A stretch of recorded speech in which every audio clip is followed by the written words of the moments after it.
Sometimes as a software engineer, you are the product. If you are a freelancer, consultant, you want to start your own business, today we have a special guest, Cory House, on the podcast. He is very well known all over the world. He spoke at all sorts of dev conferences, has some of the very top Pluralsight videos out there, extremely well known for a React consultant. We're going to talk about his journey today from going and being a software developer, he actually used to work for me, to being a worldwide known consultant where you are the product. To survive and thrive, you must adopt a product-driven mindset. And we're back for another episode of Product Driven. Today, I'm really excited to be joined by the Cory House. Anybody who works in software development may know Cory or has at least seen one of his Pluralsight videos, follow him on Twitter. He's a React expert, consultant, does all the things, does have a bunch of videos on Pluralsight. If you've never seen him, check them out about clean coding and different things, right? So, but Cory and I used to work together, known each other for over 15 years, been a long time now. So Cory has his own podcast. Welcome to the show, Cory. Thanks for having me, Matt. So I thought it'd be fun to talk about today. You know, you've been a software engineer for a very long time, been sort of a solo consultant for a very long time, and talk about a little bit about how you are the product. Mm-hmm. when you're a consultant, you are the product. You're going around selling yourself, and as a freelancer consultant. If you're running a dev agency like I do, any of this kind of stuff, right? Like a big part is you're going out and you have to find the work and you're selling yourself. And big part of that for you, did it start out with your Pluralsight stuff or where did you kind of start down that journey? My journey started way before that. I was very early in my career. I had a full-time job and I was working at this tiny company where I was the only developer and there was me, the owner, his wife, and a designer. So it was the four of us trying to keep a bunch of clients happy in a software agency. And I got a call from a local headhunter that was asking whether I was open to a part-time contract. And that part-time contract was open to the fact that, okay, I've got a full-time job. I would do these things nights and weekends. And that was the first time I'd considered such a thing. And saying yes to that opened the door for me because I went, okay, well, they asked, all right, what's your rate? And I go, I don't know. I'd never even thought about such a thing. What do you guys want to offer? And I remember hearing $50 an hour and I thought, oh man, $50 an hour. Yeah, I'm totally in. That just sounded amazing to me. And because I'd never thought about what my free time was worth. But that started the door there. And I remember from there starting to recognize, okay, now I think about my free time a little bit differently because now I recognize that it's not just a time that I could spend relaxing. It's a time that I could spend actually either making more money or thinking more about play video games or make $50 an hour. Yeah. Well, you immediately think about your free time differently. And of course, that's a trade-off too. I've felt that throughout much of my independence is the moment that you're independent, you also have this problem of you can work an infinite amount of time. Yeah. And that's not ideal. So you've got to try to find some kind of balance there. I mean, but speaking to that, like I have the same struggle where there's a lot of nights, like I could hang out with my wife and watch Netflix, or I could write a book or write a blog post or try and be as cool as Cory on Twitter and get more followers. Like I feel like I could do something else that's more semi-productive than sitting there watching Netflix as well. Like sometimes like, I don't want to watch this crap anymore. Yeah, and that is the ongoing struggle for me as an adult is figuring out how to balance those two things. I think I've gotten better over the years, but there's always that nagging feeling of trade-offs that you feel, and everybody has it. There are no solutions, only trade-offs. I love that quote, and I think about it in software. I think about it in life. So I look at anybody that is wildly successful with their business, and I know that there's a set of trade-offs that they made that I may not have been willing to do. They may have been willing to work harder than I ever could imagine. They may have been willing to take risks that I couldn't imagine. My path toward independence, though, was what I would consider a very safe path. I remember growing up, I didn't grow up wealthy. I always felt like I wish we had more money. I wore jeans that I was ashamed of. I didn't have name brand shoes. I always wished we could have those sorts of things. And I think a lot of that drove me as an adult to say, okay, I'm going to work really hard, and I'm also going to try to be financially conservative. And that led to me thinking, okay, I've always wanted to go independent. And the path for me then involved thinking through how to do that incrementally. So I kept a full-time job for the first at least 10 years of my career, actually close to 15. And what I did was I built a business on the side. And I built that business by building a reputation. And the way that I built that reputation was through blogging, through social media, through authoring courses, through speaking at conferences, building relationships with people out in the real world, going to user groups. And over How many time, conferences you have create a you spoke reputation. at? How many? I've hundreds at this point. It's a crazy number. All over I the have world or mostly the US? all over the world, mostly U.S., but yeah, I've done many international too. I actually had looked out. I use TripIt to track my travel. I don't know if you Uh-huh. ever used it before. Yeah. TripIt's fantastic. So I've actually got a log of, okay, in busy years, I was in like 40 or so different cities, which that's a big sacrifice. It's a lot of time away from home. You've got to really want it. So it wasn't an easy path. I wish I had it where I could get it on the camera easy, but actually in my closet, I have all my lanyards from conferences. I'm talking about, Oh, you kept all of them. I've Oh my kept every God. one because it's like the one little totem that I have, and I could look at that lanyard and I immediately go, I remember that event. That was a lot of fun. Like it all comes back to you. Well, those conferences were a form of marketing for you, Absolutely, and they still are to right? this day. There's absolutely a form of marketing. It's a form of networking. It's a form of learning for free.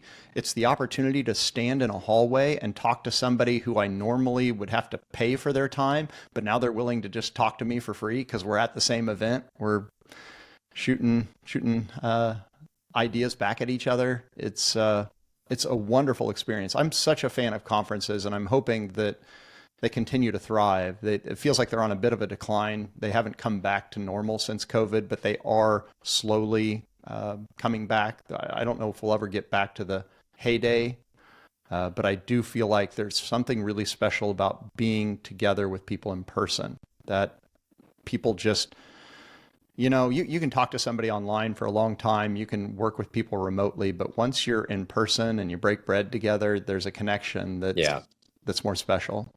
I And totally every agree. interaction after that is different. Like even when I read somebody's posts on social media, if I've met them in person, I interpret them more charitably. I think about it in terms of them saying that across the table from me. And I think that's special. I think that's helpful.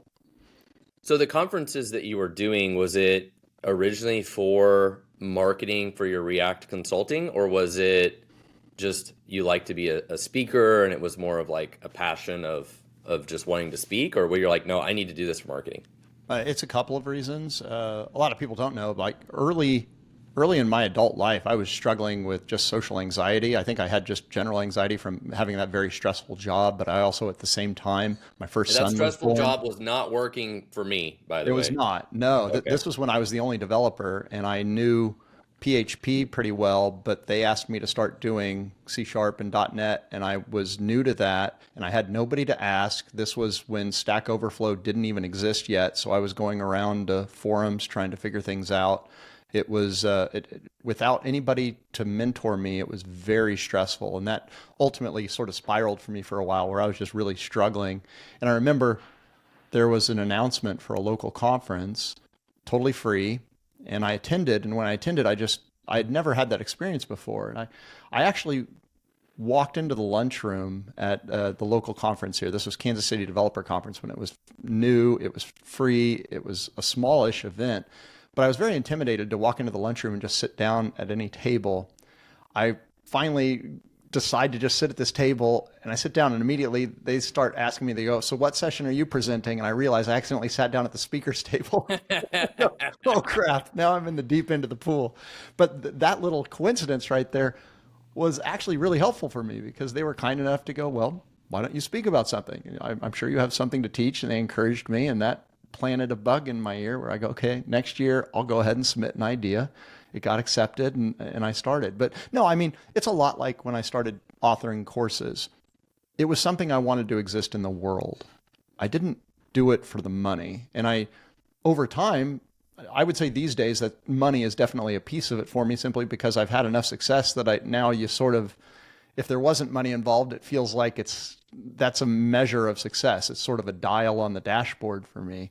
But early on, it was just I had these things I wanted to share that I was excited about, and I wanted it to exist in the world. So I wrote, I recorded. Well, for what you've been doing, speaking at conferences, posting on Twitter, creating these courses, doing all this stuff, like you're not an overnight success either, right? It's like month by month, I go to more conferences. The people at the conferences follow me on Twitter. Yeah. They go watch my Pluralsight. Like I remember talking about before, like I write blogs and my goal is for me to read my blog and then go watch my course. And I make, a few pennies or a dollar or whatever on Pluralsight every time they do. It's like a very long game, right? Like it was not like an overnight like success of doing all. It's like a very long game over many years of time for you. Oh, it absolutely is. And that's a very common story. That's why I love reading biographies, because almost every biography tells that whole story. And you realize, okay, look at how much time was put in before somebody like Arnold Schwarzenegger was actually winning competitions, and how many times he got in there and he didn't know how to pose.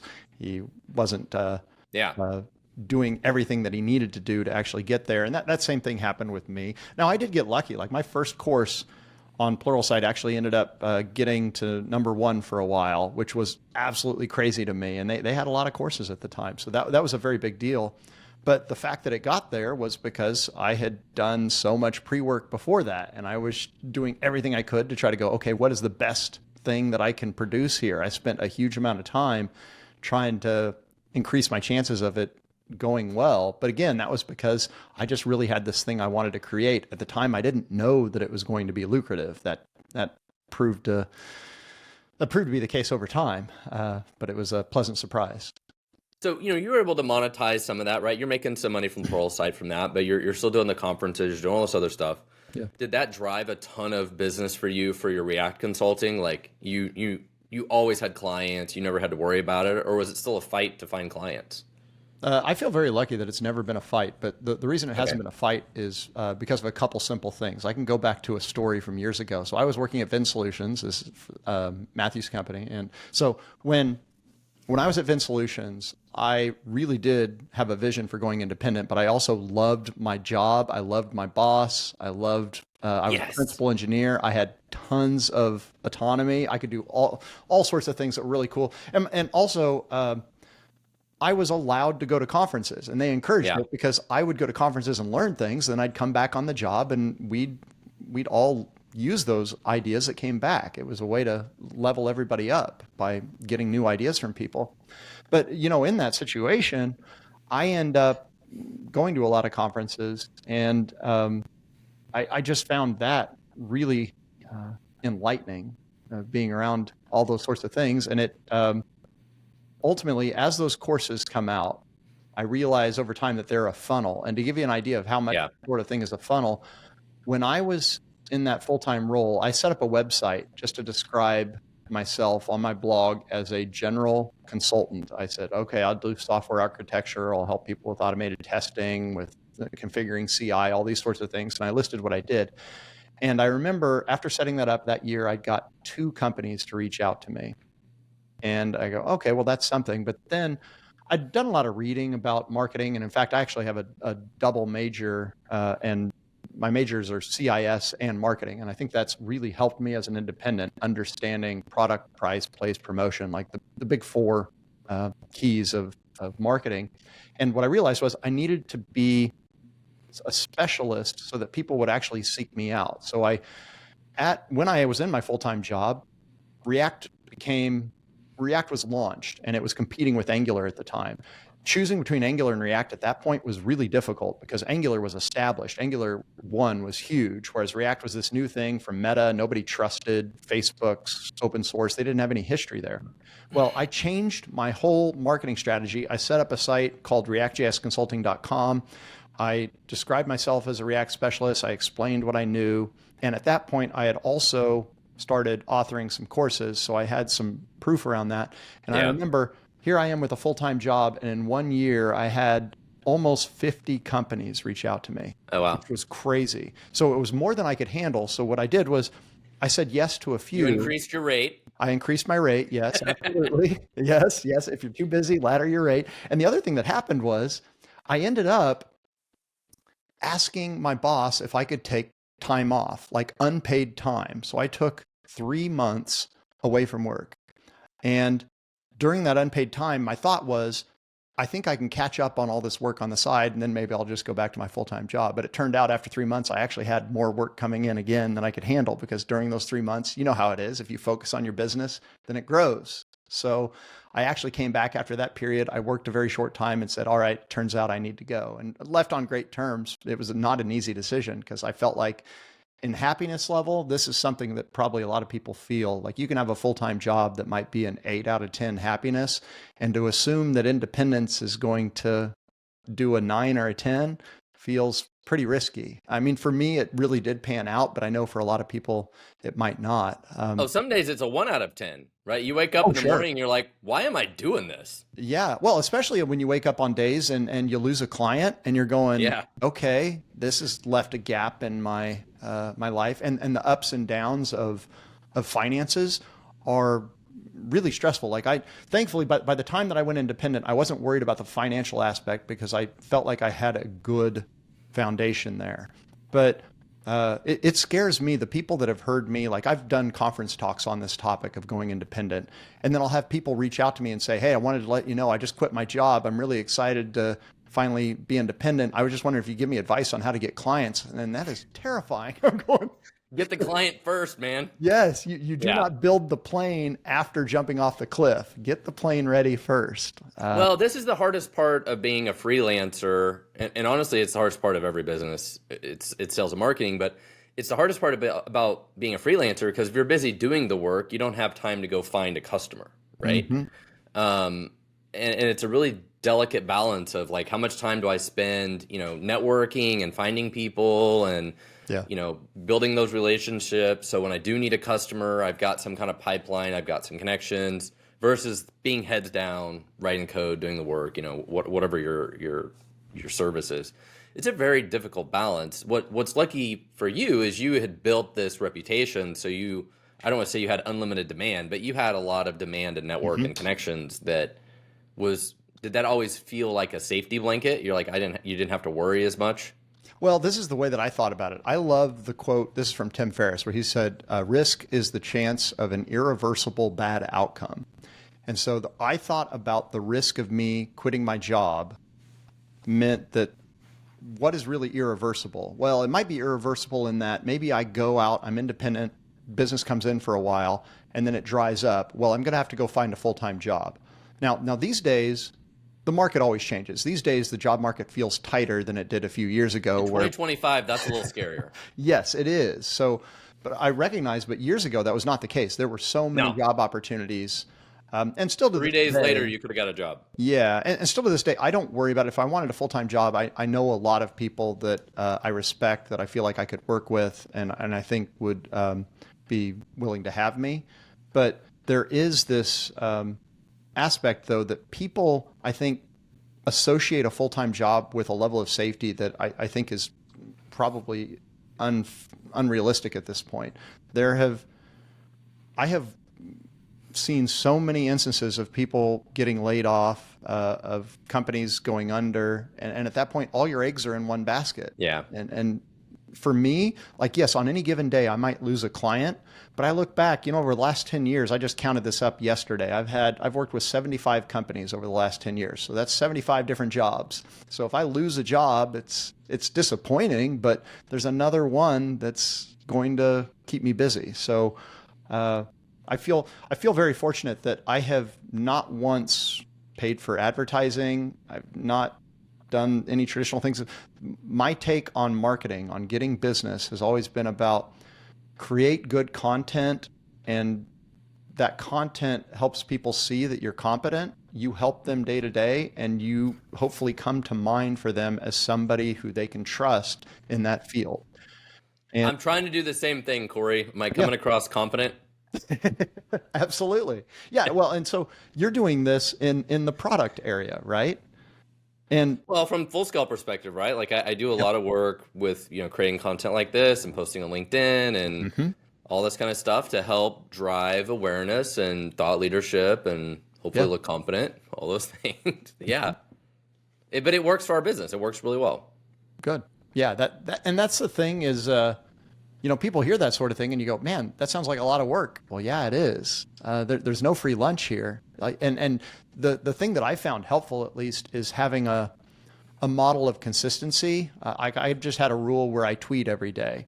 And that rule can be risky. And tweeting once a day is not a high bar. Like you might think, oh, I could say anything vapid. But that habit has at least encouraged me to actually write multiple things every day and then share whichever one I think is the best. I heard somebody say You this buffer years them? ago. I don't buffer. I You used to don't buffer. schedule, you don't buffer them? I used to buffer, but this may not be true, but I got the sense that my reach was better when I did not buffer. It felt like Okay. something about buffer was messing up my reach because if I buffered things, it seemed less likely for things to go viral. So, Well, I'm going to blame that on why I get no views on X and you get all the views. I think that's the entire problem. It's I not don't how know. bad my content is, it's buffer. Well, if I were to share my biggest strategy on X has always been to tweet a small amount about a very narrow topic so that people know what they're getting and think about myself like a magazine and somebody turns on the TV and they turn to ESPN and they expect to hear about sports, and if ESPN is talking about politics, they're on pretty dangerous ground. They're Sure. going to lose a bunch of viewers that would just like to watch soccer. So I Yeah. think about it the same way. There's lots of things that I could talk about, and in person, I'm happy to, but on Twitter, I'm talking about software. Well, I enjoy following you on X, and I'm hoping you mention me a few times and I get a couple extra followers. It'd be Happy to awesome. help. Yeah. I have a lot more success on LinkedIn, and I think there's a lot of software developers that are scared to do this. And, especially if you're a business owner like yourself or a startup founder, any of this kind of stuff, I always describe it's like you should feel excited to go tell people about the cool thing that you did. Like most software developers should like, hey, I want to go tell people about this cool thing that I did. That's really all you got to do. Pull up Yeah. LinkedIn, pull up X, Threads, whatever it is, and just tell people about the cool thing that you did. Just get excited about the cool thing that you did.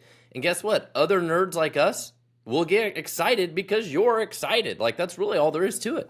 Love it. Yeah, I Just nerd agree. out with us. In fact, that's actually a piece of advice that I give people who are public speakers too, that when you are the speaker, you set the bar for excitement. No one will be more excited about your topic than you are. So if I get up there and I am amped up, the whole room has a different level Yeah. right there, and you can feel it. And you Yeah. felt the other thing too. Like I've had teachers, I remember, where I could tell the teacher did not want to be at work that day. And it's hard for anybody to get excited about the topic. And then I've had the opposite where I remember I had no interest in statistics at all, but I had such an awesome professor teach me statistics that it got me excited because he was so excited about it.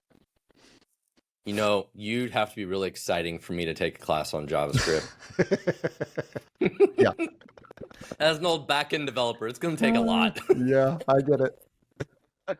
Well, side I, note there, I mean, that's exactly why I went into JavaScript was I was on a team of a bunch of C# developers, and JavaScript was the punching bag. Like everybody goes, why in the world do I want to work with this crappy language when I could be over here in C# and enjoying Visual Studio and all this? it's still a and cancer. I raised my hand and I said, I'll just do it, guys. Like if nobody else wants to, I'll get good at this thing.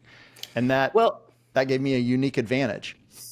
and so early on, you latched on to we'll call it a trend, right? New technology, a new trend. Yes. You placed a bet on React, and that worked out really well for you over the last few years. But I think when we talked the other day, you were reconsidering, like, what am I going to focus on now? Like, what's new and exciting for you? Like, right, what keeps you motivated to continue to learn and be excited about what you're doing?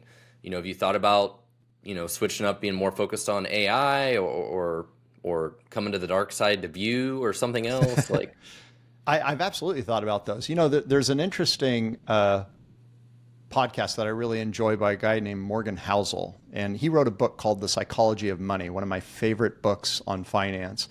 But the point that he made in a recent podcast was that everything is cyclical. And this Yeah. is something really important for anybody in business is you can get the sense of, okay, I'm printing money and the chart is going up. So I can assume it's going to keep going up and maybe I can let my foot off the gas. And that is the very moment that the reckoning occurs, because if you get the sense that the numbers are going to continue to go up, that success is going to be pervasive forever, that's when you get the downturn. Punched in the face? Yeah, yeah. It's that I'd heard the statement recently that success breeds the seeds of its own failure. And you've seen plenty of these things where somebody, for instance, gets into acting. They become a celebrity, and then they spend too much time partying and not enough time focusing on the script and their next role, and they end up having a total bomb role. Or an athlete who ends up partying and actually plays horribly because they didn't focus on working hard and preparing. I would say that I absolutely feel like React is at this point where it's so pervasive now that the need for a React consultant is way lower than it used to be. It's still there. It's just not at the same level. So my interactions with companies are different than they have been. I'm still busy, but not yet at the point where I feel like I know what that next thing is. I know what the next thing is. Okay, hit me. You're going to go all in on WebAssembly, and you're going to save us all from this JavaScript hell. That's Steve Sanderson's job. He's got WebAssembly figured out. I don't know if you've messed with his work. Okay. Yeah. So save us, Cory. Yeah, save us. I do think, you brought up AI, and I am very interested in going deep there, but I also feel like so many people are jumping in there, and I feel currently unsure whether that's really where I want to devote all my focus. Because that really, when I say that, that's my nature. That's my MO now. Like I'm not interested in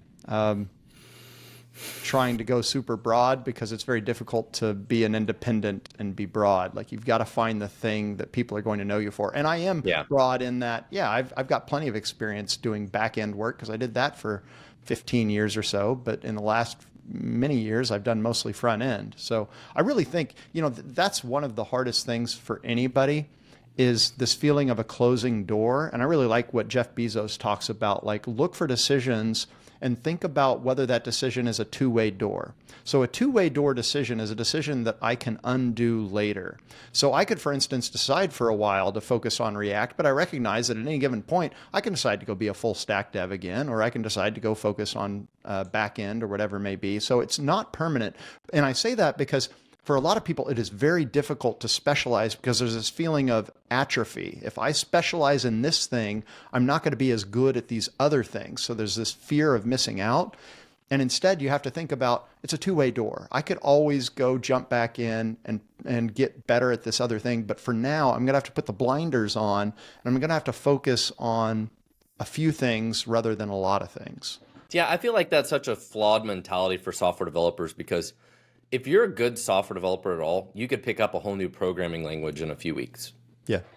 Honestly. And if you can't, it's like we just wrote memorization of the syntax of a language. You don't understand how to solve problems, how to do basic software architecture. Like, we're problem solvers, right? Like you could use the programming language just a tool to solve the problem. So if you're a good problem solver, it's just a different tool. Oh, absolutely. Yeah. But so many software developers have that in their head. They're like, well, I'm just a JavaScript developer. I will never be anything more. Mm-hmm. I think for a lot of people, until you've learned the second and the third language, probably at the third language is really where it clicks, and you go, all right, I'm starting to see a lot of similarities here. Everybody's got variables and looping and conditionals and so on. So yeah, it's just different syntaxes for a lot of the same concepts. Yeah, even when people talk about React and Vue and Angular, I'm like, it's like 80% the same crap. Mm-hmm. It's not that different. There's nuances that are different, but I mean, 80% of it's the same. Yeah, well, I say that plenty, that you can end up creating a successful piece of software with so many different stacks these days that it's rather unlikely that the stack that you've chosen is going to be your unique competitive advantage.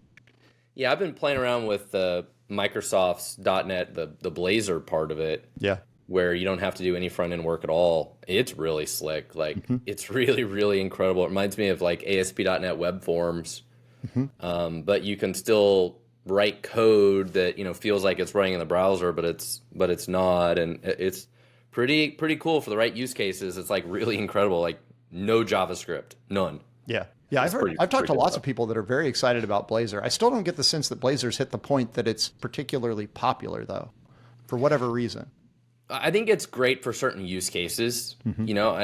and like everything has certain use cases. The thing I don't get about React and Angular and Vue and all these is we built them as, I think, originally frameworks for single page apps or perfect for building mobile apps, right? Hmm. Like they were great for that sort of single page apps. But then we made everything a single page app that doesn't need to be a single page app. Yeah. But everything's a single, like, why? The whole world went that way. Like every app is now a single page app, but doesn't need to be.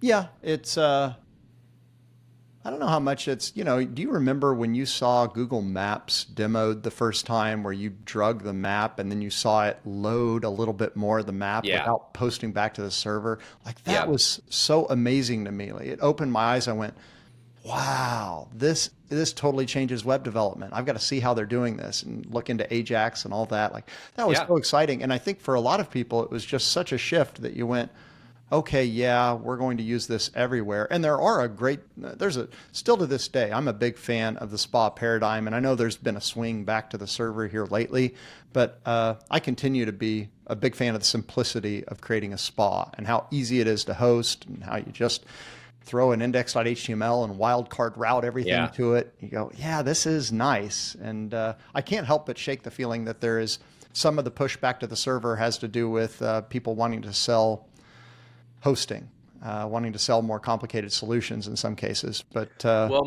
my last startup was Vue on the front end and .NET on the back end, and it was really cool to take that front end and be able to just deploy the front end to like Cloudflare. And it's like, okay, it's deployed and on the edge, it's all JavaScript. Like it's pretty cool. It was fast. yeah, It was cool. yeah, I liked indeed. it.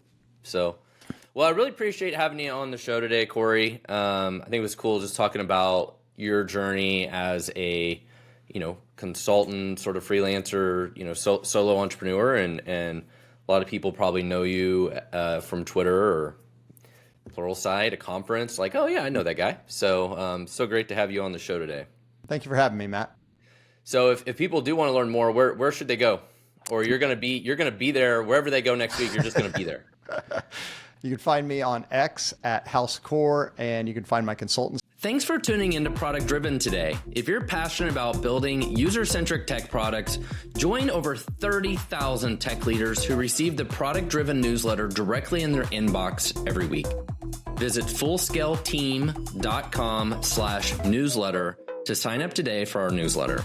You can also view all of our episodes on YouTube and join over 50,000 others. And please follow me, Matt Watson, on LinkedIn. Thanks for listening, and we'll see you in the next episode.